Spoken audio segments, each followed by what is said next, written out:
자, 10장 대손충당금 이어서 보도록 하겠습니다. 자, 대손충당금은 이제 우리 대손금과 대손충당금 요거 이제 설정하는 방법을 공부하게 될 건데, 개념 먼저 보도록 할게요. 뭐 다 알고 계시겠지만 대손금이라고 하는 거는 비용이죠. 그리고 대손충당금이라고 하는 건 부채입니다. 대손금 먼저 볼게요. 대손금 비용은 회수가 불가능한 채권이 대손 사유 충족 시에 대손 처리를 합니다. 그래서 원래는 이제 외상매출금을 받게 되면 외상매출금이 대변으로 없어지면서 현금 등이 들어오게 되겠죠. 근데 이 외상매출금이 못 받을 사유가 확정이 된 거예요. 이거 이제 대손 사유 우리 뒤에서 배우긴 할 건데, 예를 들어 가지고 채무자가 사망을 하게 된 거예요. 이랬을 때 우리가 이제 못 받게 되는 경우가 발생이 되잖아요. 이때는 외상매출금이 없어지면서 현금이 들어오는 게 아니라 이 외상매출금은 이제 못 받는 돈이다라고 해서 외상매출금을 없애면서 비용 처리를 합니다. 이건 왜 비용 처리를 할까요? 우리가 외상매출금을 처음에 잡았을 때 차변의 외상매출금을 인식하면서 대변의 매출을 인식하겠죠. 수익을 이미 인식해놨단 말이에요. 우리는 권리의무 확정주의를 취하기 때문에 돈을 실제로 못 받는다고 할지라도, 외상매출을 한다고 할지라도 받을 권리가 확정되는 시점에 입금을 인식해야 되겠죠. 그렇기 때문에 외상매출금이 처음에 인식될 때는 오른쪽에 매출액이라고 해서 입금을 잡아놨단 말이에요. 돈을 받지도 못했지만 세법상의 권리의무 확정주의, 손익 귀속 시기에 따라서 이미 세금을 냈단 말이에요. 그거에 대한. 근데 결국에는 그 돈을 못 받게 된 거예요. 그랬을 때는 이 외상매출금을 없애면서 반대로 비용을 잡아줘야겠죠. 그래야 나 돈도 못 받았는데 억울하게 세금 낸 거, 이걸로 이렇게 보상을 받는 거잖아요. 그렇죠? 자, 그렇기 때문에 비용을 잡는 거다라고 기억을 하시면 되고요. 자, 그 다음에 대손충당금이 있죠. 대손금을 잡는 거는 실제로 대손이 발생이 되었을 때 이제 대손금을 잡게 되는 거고, 대손충당금, 이 충당금을 설정할 때 대손금을 잡게 되는 거는 미래에 예상되는 손실을 지금 미리 인식하겠다, 이런 의미죠. 채권 손상의 증거가 있는 경우에, 즉 실제로 지금 대손 사유가 발생된 건 아니에요. 하지만 내가 가지고 있는 채권 중에서 한 몇 프로 정도는 못 받을 것 같다라는 이러한 이제 어떤 손상의 증거가 발생이 된 거예요. 이랬을 때에는 세법상의 한도 내의 금액에 대해서 대손충당금의 송금 처리를 허용해 주고 있습니다. 다시 정리하지만 실제로 대손이 발생되었을 때에는 외상매출금 없애면서 대손금 잡게 되는 거고요. 그 다음에 실제로 못 받게 된 건 아니에요, 아직. 하지만 미래에 예상되는 그 손상을 지금 조기에 인식을 하겠다. 보수주의적인 측면에서. 이랬을 때에는 차변의 대손금 잡고요, 대변의 대손충당금, 이렇게 이제 잡게 되는 거죠. 이렇게 잡아놓은 다음에 실제로 이제 대손이 발생되었을 때에는 외상매출금이 없어지면서 미리 잡아놓은 대손금과 대손충당금이 있기 때문에 이 대손충당금을 차감을 시키게 되는 거겠죠. 두 가지의 차이점은 뭐 회계학에서 다 공부를 하셨을 거라고 생각을 합니다. 이렇게 법인세는 이런 회계 처리가 일단은 기본이 되어야지만 그걸 비교해가지고 세무조정을 할 수가 있기 때문에, 제가 법인세 첫 시간에서도 말씀을 드렸는데, 법인세는 무조건 회계학을 잘해야 법인세도 잘할 수가 있습니다. 회계 처리를 할 줄 모르는데 어떻게 세무조정을 합니까? 그렇죠? 회계 처리를 할 수 있어야만 그걸 서로 비교해가지고 세무조정을 할 수가 있는 거예요.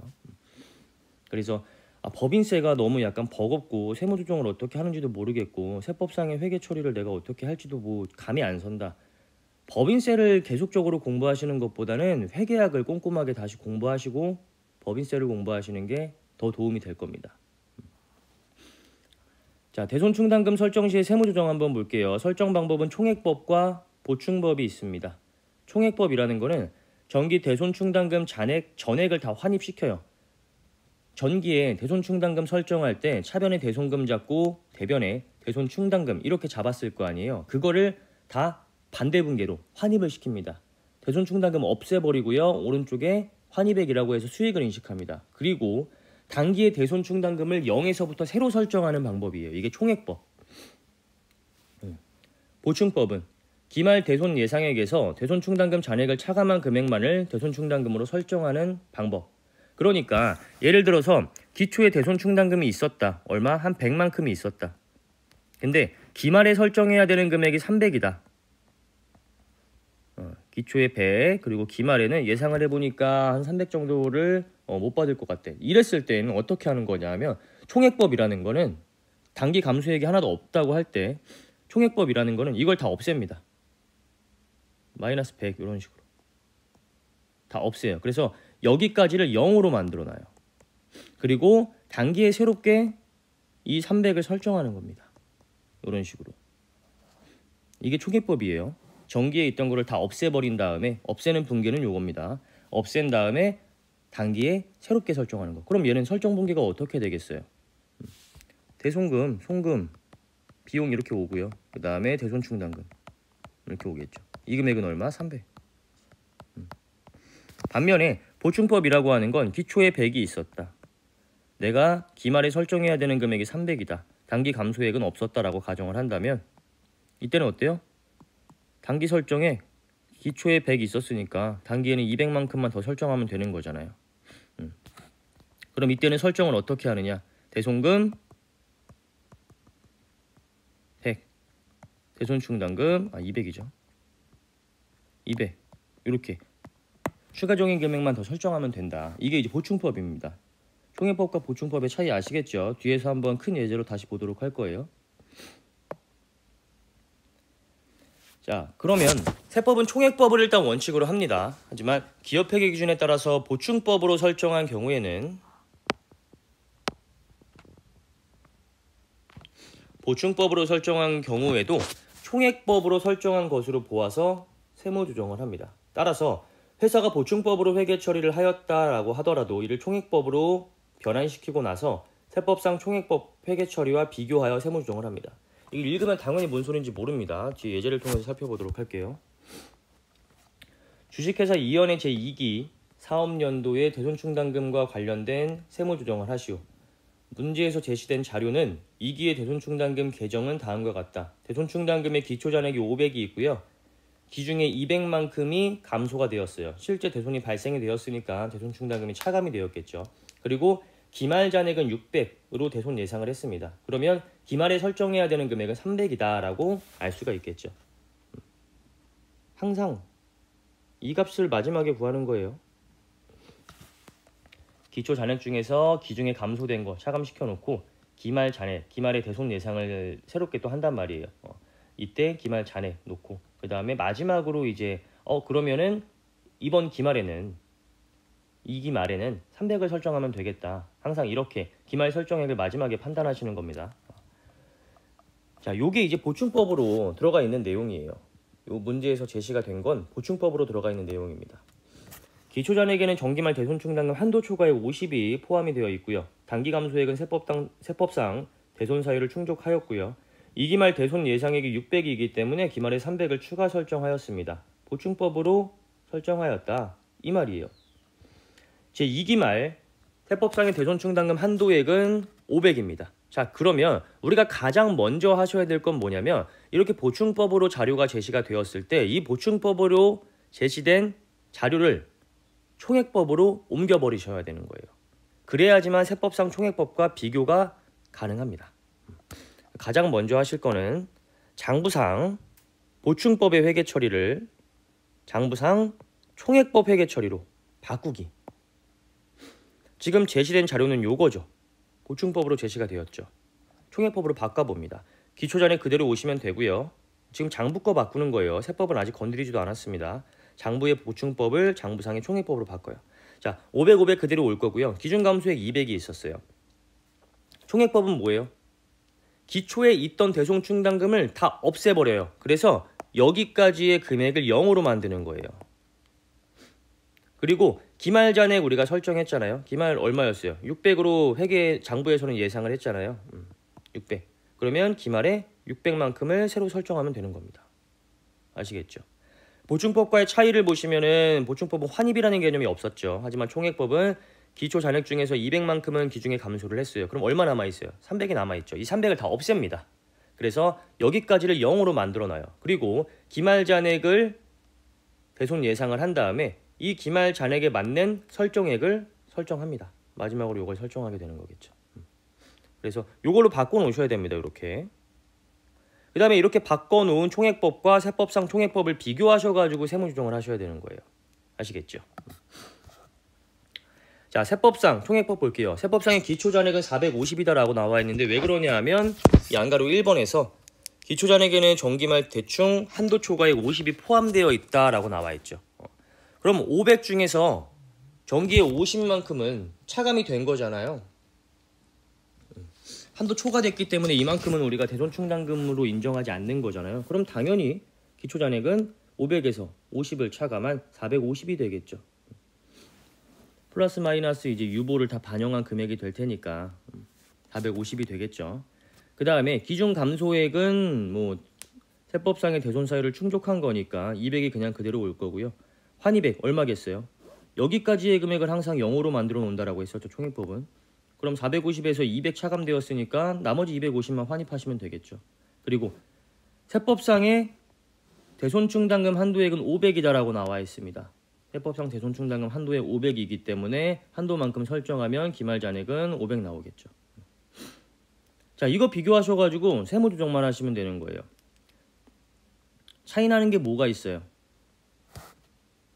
기초잔액 차이 나고요. 환입액 차이 나고요. 설정액, 기말잔액 이렇게 차이 나죠. 기준 감소액 빼놓고 모두 다 차이가 납니다. 하지만 이 기초잔액 차이와 환입액의 차이는 같은 이유 때문에 차이가 나는 거였어요. 뭐?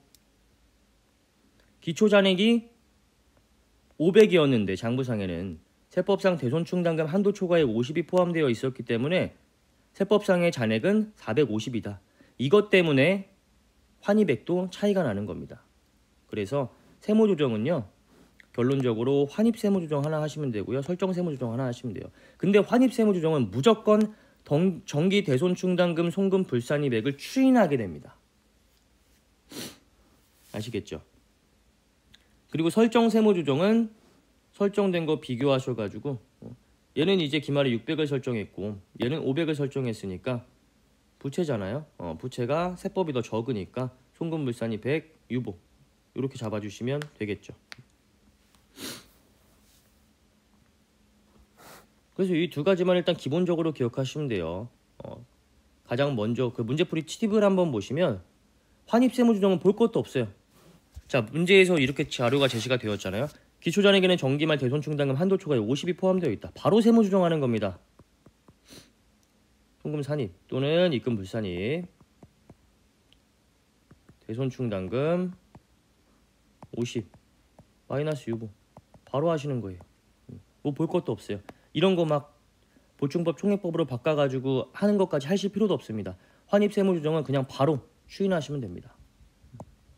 첫 번째 이렇게 하시고요. 그 다음에 두 번째는 보충법을 총액법으로 바꾸신 다음에 세법상 총액법과 비교하셔가지고 보충법상 대손충당금 기말 잔액과 세법상 한도액을 비교하여 세무조정하시면 됩니다. 뭐가 있겠어요? 보충법상 기말 잔액 이거와 세법상의 한도액 이거 두 개 비교하셔가지고 세무조정하시면 돼요.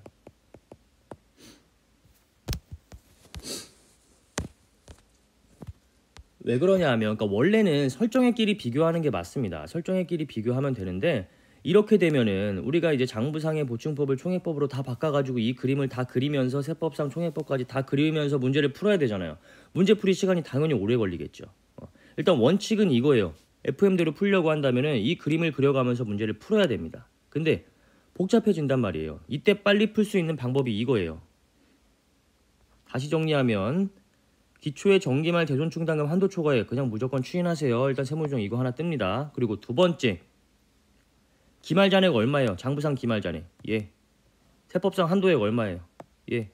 두 개 비교하세요.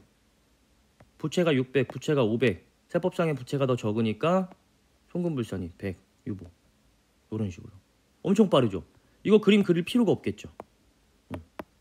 좀 복잡하고 바로바로 뭔가 머릿속에 안 떠올릴 때는 그냥 이거 원칙을 기억하시고 원칙은 당연히 알긴 알아야 돼요. 개념을 알아야 되니까. 그래야 말 문제도 우리가 풀 수 있으니까. 그래서 이 그림을 그릴 줄은 아셔야 돼요. 하지만 문제를 이렇게 기본적인 문제로 딱 나왔을 때 우리가 빨리 풀 수 있는 방법은 추인하시고 정기 대충 한도에 유보잔액 남아있는 거 마이너스 유보로 추인하시고 그 다음에 제시된 장부상의 기말잔액과 세법상 한도액 비교하셔가지고 바로 세무조정 이렇게 때리면 됩니다. 그럼 문제 엄청 빨리 풀 수 있겠죠. 이 문제 같은 경우에는 사실 문제를 딱 읽잖아요. 그러면 정답이 다 나와 있습니다. 여기까지 보면 이거는 뭐 문제 풀이 할 것도 없어요 사실. 밑에 풀이를 보실 필요도 없죠. 여기서 세모조정 하나 나오고 비교해가지고 세모조정 하나 나오고 끝. 다른 걸 읽을 필요도 없는 거예요. 그래서 항상 문제는 기본적으로 FM대로 푸는 방법은 반드시 알고 계셔야 됩니다. 이건 반드시 알아야 돼요. 왜냐면 빨리 푸는 방법만 우리가 공부를 하다 보면 거기에 너무 익숙해져가지고 이게 뭘 의미하는지를 잘 몰라요. 그래서 문제가 좀 꼬였을 때 그걸 풀어낼 수가 없단 말이에요. 근데 이 FM대로 푸는 방법을 알고 있으면 빨리 푸는 방법으로 문제가 안 풀릴 경우도 있을 거예요. 좀 복잡해지고 이러면. 그랬을 때는 원칙을 적용하셔가지고 풀어보셔야 됩니다. 그리고 말 문제도 많이 나오잖아요. 말 문제를 풀 때는 항상 이 원칙의 풀이 과정을 알고 계셔야만 그 말 뜻을 이해할 수가 있어요. 그렇기 때문에 이거 제가 알려줬다고 해가지고 그냥 이것만 딱 기억하시면 안 되고요. 반드시 위의 내용도 알고 계셔야 됩니다. 자, 그 다음에 3번과 4번. 이것도 어떻게 보면 이제 세모조정할 때의 팁입니다. 대손 발생 시의 세모조정과 대손 삼각채권 회수하는 경우의 세모조정 요건데, 먼저 3번 먼저 보시면은 장부상 대손 확정액을 비용으로 인식을 하나, 대손 충당금으로 상계를 하나, 세무조정은 같습니다. 따라서 장부 회계 처리를 비용, 대손금으로 바꿔놓고 세무조정을 하시면 됩니다. 이 말은 무슨 말이냐면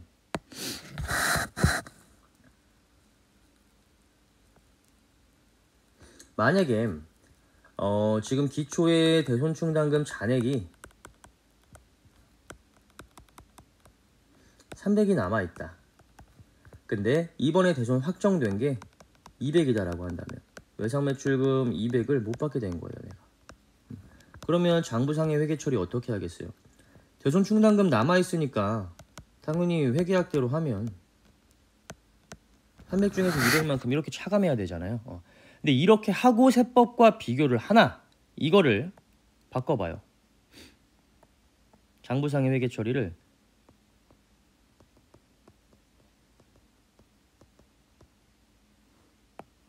대손금, 비용으로 바꿔놔요. 이렇게 바꿔놓고 세무조정을 하나, 손익에 미치는 영향은 같게 됩니다. 어차피 대손 충당금으로 해봤자 환입액 잡고 뭐하고 해야 되기 때문에 결론적으로 놓고 보면 이렇게 장부상의 붕괴가 나와있다, 제시가 되었다라고 하더라도 이거 이렇게 바꿔놓고 하시면 돼요. 대손이 실제로 발생이 되었을 때 앞에 거랑 헷갈리시면 안 됩니다. 우리는 앞에 거는 이제 설정하는 거였고요. 대손 충당금을 설정할 때 기말에 하는 거예요. 기말에 대손 충당금 설정할 때 이때 이제 이런 식으로 하면 된다. 빨리 풀 때는 이렇게 하면 된다라는 걸 설명드린 거고, 지금은 대손이 실제로 발생되었을 때 언제겠어요? 기중이에요. 기중. 얘도 마찬가지로 기중이고.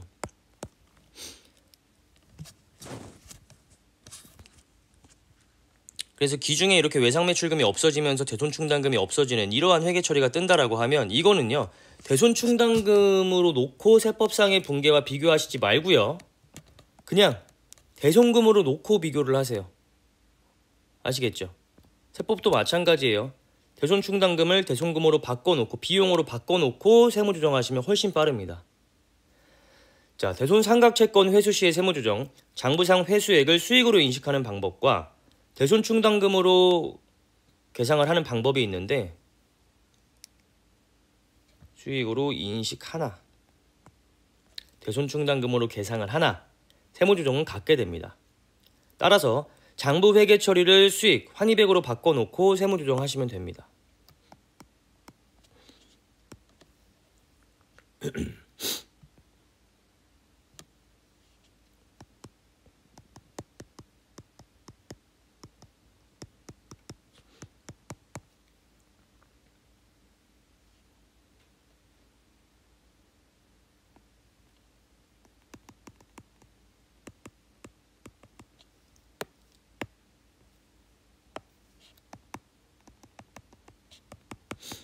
대손 설정해 놓은 것을 실제로 우리가 현금을 지급을 받게 되었다라고 했을 때 이 붕괴를요, 그냥 이렇게 하지 마시고요, 바꿔요. 수익으로. 얘를 바꾸라고요. 이렇게 바꿔놓고 이것과 세법상의 붕괴를 비교하셔가지고 세무조정하시면 된다라는 거죠. 아시겠죠? 왜 이렇게 되는지, 왜 손익에는 영향이 없는지, 그거는 굳이 아실 필요는 없으니까 설명을 생략 드리고요. 기중을 하나 써줄게요. 기중에 대손이 발생이 되었거나 아니면은 삼각 채권이 회수가 되었거나 이랬을 때에 장부상의 붕괴가 제시가 될 수도 있잖아요. 그랬을 때에는 대손충당금으로 들어가 있는 것들을 다 대손금 또는 환입에, 차변에 대손충당금 들어가 있는 거는 대손금 비용으로, 대변에 대손충당금 들어가 있는 거는 환입액 수익으로 바꿔놓고 세법상의 회계처리와 비교하셔가지고 세무조정하면 훨씬 빠릅니다. 이렇게 바꿔놓고 세무조정 한번 해보세요. 자, 그리고 대손금에 대한 대손 사유 한번 보도록 할게요. 대손금은 강제 대손 사유와 임의 대손 사유로 나누어집니다.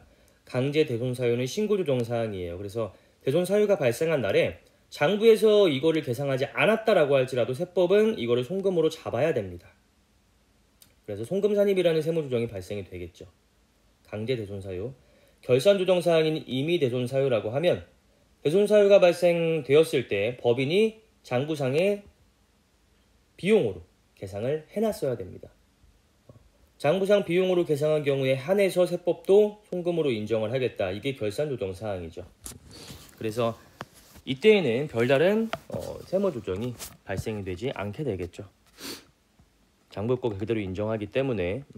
그래서 신고조정 사항과 결산조정 사항은 반드시 구분해서 암기를 하셔야 됩니다. 일단 신고조정 사항 먼저 볼게요. 이렇게 신고조정 사항에 해당되는 경우에는 장부에 계상하지 않은 경우라고 하더라도 세법에서는 무조건 송금으로 계상해야 된다. 그래서 송금산입이라는 세무조정이 뜰 수가 있다라는 거. 만약에 장부에 계상을 해놨다라고 한다면 제대로 계상한 거니까 세법상의 세무조정은 없겠죠. 세법상 회계처리도 같을 테니까. 동그라미 1번에 소멸시효가 완성된 채권. 이거는 상법상으로 보통 일반적인 소멸시효는 3년입니다. 그래서 일반적으로는 3년이 지나게 되면 3년 동안 내가 이 돈을 못 받게 되면 그러면은 대손 처리를 할 수가 있습니다. 2번 회생계획 인가의 결정 또는 법원의 면책 결정에 따라 회수 불능으로 확정된 채권. 회수 불능이라고 이제 법원에서 결정을 한 거잖아요. 너 이거 진짜 못 받을 것 같다. 법원에서 인정을 해준 겁니다. 강제 대손 사유예요. 그 다음에 경매가 취소된 압류 채권. 압류 딱지 붙이잖아요. 채권자 입장에서는 이 경매가 진행되어야만 내가 이걸 보상을 받을 수가 있는 건데 경매가 취소가 되었어. 그러면 더 이상은 받을 길이 없는 거잖아요. 강제 대손 사유입니다. 그 다음에 신용회복 지원 협약에 따라 면책으로 확정된 채권. 이거는 법에 따른 거, 그 다음에 어떠한 좀 신용 있는 기간에 있어가지고 면책 결정을 받은 거, 이런 것들이기 때문에 이런 것들은 그냥 신고조정 사항입니다. 강제대손 사유예요. 그 다음에 결산조정 사항 볼게요. 다음에 해당하는 것들은 장부에 반드시 비용으로 처리를 해놔야만 세법에서도 인정을 합니다. 장부에 만약에 이런 사유가 발생이 되었는데 비용 처리를 안 했다. 세법에서 송금 처리를 할 수가 없어요. 송금 산입을 할 수가 없습니다. 그냥 그대로 못 받는 거예요. 동그라미 1번에 부도 발생일로부터 6개월 이상이 지난 수표 어음상의 채권 및 외상 매출금. 6개월 이상이 아니라 6개월이 일단 지나야 됩니다. 밑에 예제 한번 볼게요. 부도 발생일이 X1년도 6월 30일입니다. 6개월이 된 날은 X1년도 12월 31일이죠. X1년도에 대손 처리를 할 수가 없습니다. 왜? 6개월이 지나지 않았기 때문에. 6개월이 지난 날은 X2년도 1월 1일입니다. 그래서 X2년도에 가서야 비로소 대손 처리를 할 수가 있는 겁니다. 대손 처리를 할 때는 항상 결산조정 사항이기 때문에 장부상의 비용으로 계상을 해놔야겠죠. 그래서 일단 첫 번째 포인트는 부도 발생된다고 해가지고 바로 우리가 대손 처리를 할 수 있는 거 아니고요. 부도 발생일로부터 6개월 이상 된 날 아니고요. 부도 발생일로부터 6개월 이상이 지난 날에 대손 처리를 할 수가 있다. 기억하셔야 됩니다. 그리고 여기서의 외상매출금은요. 중소기업의 외상매출금의 하나입니다. 받는 사람, 나 채권자, 내가 대손 처리할 사람, 내가 중소기업이어야만 합니다. 내가 중견기업이거나 대기업이면 부도 발생일로부터 6개월 이상이 지났다라고 하더라도 이 외상매출금을 대손 처리할 수가 없게 되는 겁니다. 그리고 당연히 부도 발생을 이전의 것에 하나는 거죠. 내가 얘한테 매출을 3월 1일 날 했어요. 부도가 6월 1일 날 발생했어요. 그러면 내가 얘한테 매출을 하는 3월 1일 시점에는 얘가 부도가 발생될지 안 될지 모를 거 아니에요. 나는 당연히 얘한테 매출을 할 때 지금 당장은 외상 매출을 하지만 나중에 언젠가는 돈을 받을 것을 생각을 하고 매출을 한 거잖아요. 당연히 이런 것만 해당이 되는 거고요. 만약에 부도가 6월 1일 날에 발생이 되었는데 나는 얘한테 9월 1일 날에 매출을 했어요. 그러면 나는 이 새끼가 부도가 발생됐는 줄 알면서도 매출을 한 거예요. 그러면 나는 어느 정도 이거 돈을 못 받을 수도 있겠네라는 생각을 머릿속에 했을 거 아니에요. 이런 거는 인정하지 않습니다. 인정하지 않아요. 부도 발생된 거를 알고 나서 그 이후에 매출했다. 그거에 대해서 대손 처리를 하겠다. 그런 건 인정하지 않습니다. 부도 발생되기 전에 발생된 외상 매출금에 대해서 부도가 발생되고 그로부터 6개월 이상이 지났을 때에 내가 대손 처리를 할 수가 있다. 이렇게 기억하셔야 됩니다. 그리고 또 동그라미 1번에는 포인트가 엄청 많죠. 또 만약에 해당 법인 등이 채무자의 재산에 대하여 저당권을 설정하고 있는 경우에는 대손 처리를 할 수가 없습니다. 왜냐하면 우리 아까 첫 번째 시간에 공부를 할 때에도 이렇게 공부를 했잖아요. 외상매출금을 기록을 할 때, 처음에 기록을 할 때 대변에 뭘 기록해요? 매출액, 수익을 인식하잖아요. 근데 돈을 받지도 못했는데 먼저 수익을, 입금을 인식해가지고 세금을 내놨기 때문에 이거를 실제로 못 받게 되었을 때는 반대로 비용 처리를 한다. 이렇게 공부를 한 거잖아요. 근데 저당권을 설정하고 있다라고 한다면 내가 못 받을 수가 없게 되는 거예요. 대손이라는 거는, 대손이 확정되었다라는 건 내가 못 받을 사유가 거의 확실시 되었다. 이게 대손이 확정된 건데 저당권을 설정하고 있다라는 건 예를 한번 들어볼게요. 내가 얘한테 외상 매출을 해요. 한 1,000만 원의 외상 매출을 했어요. 근데 얘 자금 재정 상태를 보니까 꼬락서니가 좀 말이 아니야. 좀 오늘내일 할 것 같아. 뭔가 불안해. 그래가지고 채권자가 물건을 판 사람이 물건을 산 사람한테 얘기를 하는 거죠. 야, 내가 너한테 지금 물건을 팔기는 하는데 나 너한테 왠지 돈 못 받을 것 같거든. 그러니까 너가 가지고 있는 저 기계장치에 대해서 나 저당권을 설정할게. 저 기계장치 한 1,000만 원 정도 되는 것 같으니까 너가 나한테 만약에 돈을 못 갚게 되면 나는 저 기계장치 가져갈게. 이게 저당권을 설정하는 거예요. 그러면 실제로 대손 사유가 발생이 되었다라고 하더라도 내가 대손 처리를 할 수가 없어요. 왜? 대손이 확정된 게 아니기 때문에. 대손이 확정되었다는 건 내가 돈을 못 받게 됨이 거의 확실시 된 거잖아요. 근데 저당권 설정하고 있는 저 재산이 있으니까 나는 얘한테 돈을 못 받을지언정 저 기계장치를 그냥 가져오면 됩니다. 기계장치 가져와가지고 팔아치운 다음에 현금화하면 나 1,000만 원 가져올 수 있는 거잖아요. 그렇죠? 그래서 저당권 설정하고 있는 경우에는 이런 대손 사유가 발생되었다라고 하더라도 나는 못 받게 된 게 아니에요. 나는 저당권을 설정하면 받을 수가 있어요. 아시겠죠? 그래서 저당권 설정되었을 때에는 나는 아직 받을 길이 있기 때문에 이걸 대손 사유라고 인정하지는 않습니다. 요거까지 기억을 해두셔야 돼요. 자, 그 다음에 동그라미 2번에 중소기업의 외상매출금 또는 미수금으로서 회수기일이 2년 이상이 지난 외상매출금과 미수금입니다. 이거는 1년 전인가? 새롭게 들어온 규정이에요. 반드시 이제 중소기업의 외상매출금이어야 되고요. 그 다음에 회수기일이 2년 이상이 지나야 됩니다. 그러니까 이게 중소기업 외상매출금에 대해서 거래 상대방이 뭐 부도가 발생된다든지 뭐 죽었다든지 뭐 어떤 회수 불능이 됐다든지 이런 사유가 발생이 되면은 내가 대손 받을 수 있는 길이 있잖아요. 근데 아무런 사유도 없는데 이 새끼가 돈을 안 주는 거야. 그럴 수도 있잖아요. 그랬을 때에는 내가 중소기업이고 나의 외상매출금이 또는 나의 미수금이 2년 이상 받기로 한 날보다 2년 이상이 지났다라고 했을 때에는 이때는 대손 처리할 수 있다. 이런 이야기고요. 그 다음에 3번에 돈 갚기로 한 사람이 파산, 강제집행, 형해집행, 사업의 폐지, 사망, 실종 또는 행방불명이 되었어요. 그럼 당연히 돈을 못 받겠죠. 4번 법에 따른 화회, 그 다음에 화해 권고 결정, 민사조정에 따라 회수 불능으로 확정된 채권, 회수기일이 6개월 이상이 지난 채권 중에서 채권가액이 20만 원 이하인 채권, 소액 채권 같은 경우에는 회수기일로부터 6개월만 지나면 대손 처리해줍니다. 20만 원은 채무자별 합계의 기준이고요. 그 다음에 6번 물품의 수출 또는 외국 용역 제공으로부터 발생한 채권으로 한국무역보험공사로부터 회수 불능으로 확인된 것. 포인트는 항상 다 쳐놓을게요. 그 다음에 금융감독원장으로부터 대손금 승인을 받은 것. 그 다음에 중소기업 창업투자회사, 중소기업 청장이 협의해서 정한 기준에 해당한다고 인정된 것. 여기도 하나 다 쳐놓을게요.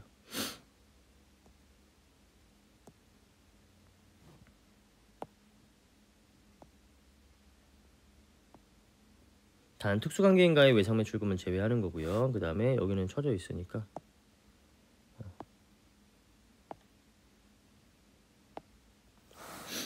요 포인트 위주로 꼭 대손 사유는 구분해서 암기가 되셔야 됩니다. 강제 대손 사유, 신고조정 사항과 임의 대손 사유, 결산 조정 사항 구분하셔가지고 반드시 요거는 꼭 암기를 해두셔야 됩니다. 자, 여기까지 하고요. 다음